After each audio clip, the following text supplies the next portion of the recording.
একটা সময় থাকে যখন ভাল্লুকরা খুব ঘুমায়, সেটাকে হাইবারনেশন বলে না এস্টিভেশন বলে আমার মনে পড়ছে না।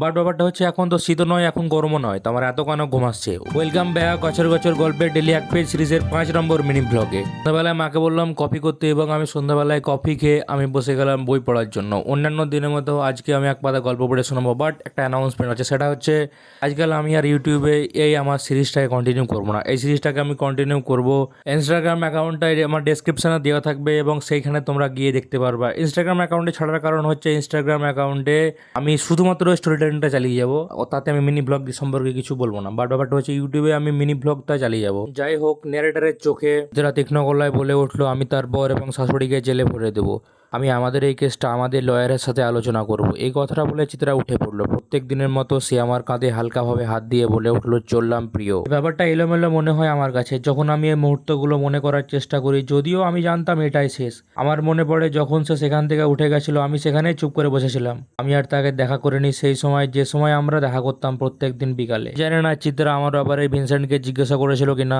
সে হয়তো বুঝতে পেরে গেছে যে আমি তাকে পাত্তা না দেওয়ার চেষ্টা করছি, কোনোদিন হয়তো তাকে কন্ট্যাক্ট করার চেষ্টা করিনি।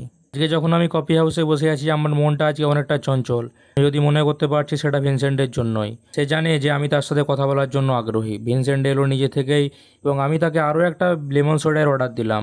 সে এমনভাবে তাকালো যেন সে শুধু কি এটাই ছিল না আরও কিছু। আমি সামনে থাকা মেয়েটাকে দেখলাম যে জিন শেষ করলো, সেই মেয়েটা যে তার বন্ধুকে চড়িয়ে দিয়েছিল এবং সে সমস্ত কিছু তার যেগুলো টেবিলে ছিল, বই খাতা সব কিছু ব্যাগে ভরে নিল। ভিডিও ছিল এত দেরি, ভালো লাগলে লাইক করো, সাবস্ক্রাইব করো। দেখা হচ্ছে অন্য ভিডিওতে। বাই।